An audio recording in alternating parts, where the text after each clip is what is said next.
Hi, this is Steven from Waterproof Solutions. What are we in today? We're in a cast-in-place foundation. That's poured concrete between two forms. And here's where that's illustrated. This is the main beam, which runs down the center of this house. This house is virtually a rectangle. And the load then runs across the middle of the house, and then the load-bearing walls. And I feel like the stewardess that says, check the doors. This doors, this wing.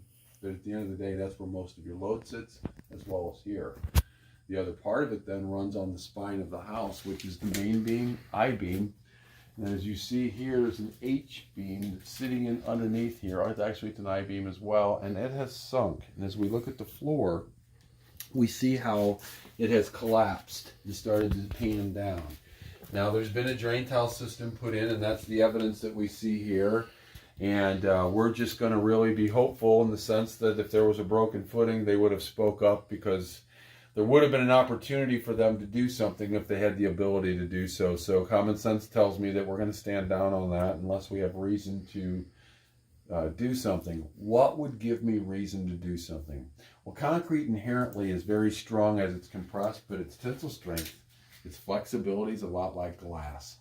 So you can sit and take a piece of painted glass and compress it, and you can't do much with it. But boy, as soon as you pop it in the center, it breaks. Concrete's the same way. So what was all that about? You've had repairs done, they'll break right open. These are vulnerable. So every place where you've been touched and you have these, if they break open, that's an issue that you want to know why, because there's always a why.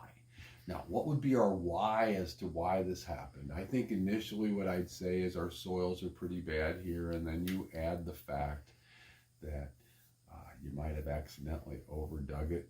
And I've seen these guys slam their buckets down on their bobcats. Oh, it'll be fine, you know, it's going to be good. I do this all the time, and this one didn't work. So the reality of it is, having done this for 30 years, there's been some mud jacking done, and that's what this looks like when you see these cores here. So what that is they've basically taken a concrete slurry to attempt to fill the voids underneath the floor and to try and raise the floor up. It did nothing for the foundation itself. And the foundation here is going to be where the load comes off and hits this footing that it's on.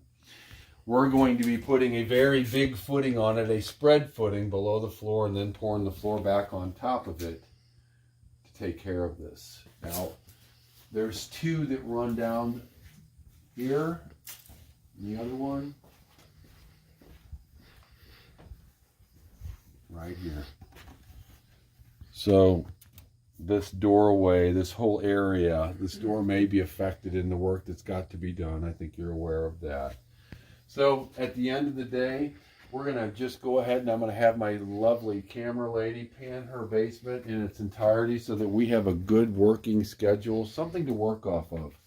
The big thing about a doctor is when he has the patient's file in front of him and he knows what the situation looked like from a while. Now we'll have something to work with. So if these open up, we'll be in good shape. That wall looks like it's handling itself very well. There's a very old repair that seems to be inactive. And if it leaks a little bit, who cares? What I'm really concerned about, if I would be concerned, would be the movement like this. Okay. So, at the end of the day, I appreciate the fact that you've got an engineer involved, because I think it's important that somebody just doesn't say something and feel good about it and call it done. So we're going to put a plan together for that. You'll get a drawing that reflects what we're going to do and putting the floor back. You know, our big thing, folks, is we're about to shine the doorknob, and so this is all going to be good and flat, and so we want to try and get it to pitch to everything else. So we need to talk about where we would start and where we would stop as far as trying to float the floor out to what level so that our expectations are met. That's the only thing that's a little bit gray here. I think the door side, pretty flat over there. We're not in as much of a, but over here, I think we need to be thoughtful. Maybe we'll go about it with a certain number, but if we open it up and we see that it might be advantageous for you to possibly might want to take a bigger piece out and replace it, maybe be open to that. Again, I don't want to spend your money frivolously, and I'll tell you the truth of the matter is this is nothing but heavy carpet. it gives you no value to your home, but it does in the sense that it gives you aesthetic feeling and it doesn't feel so bad. So I don't want you to feel like if you don't do the floor, you've done bad. No. This house could actually have no floor in it at all and be nothing different than a crawl space. So there's nothing wrong there. So again, this is Stephen from Waterproof Solutions. We appreciate having us out, and we'll get a bid out to you right away. Thanks so much.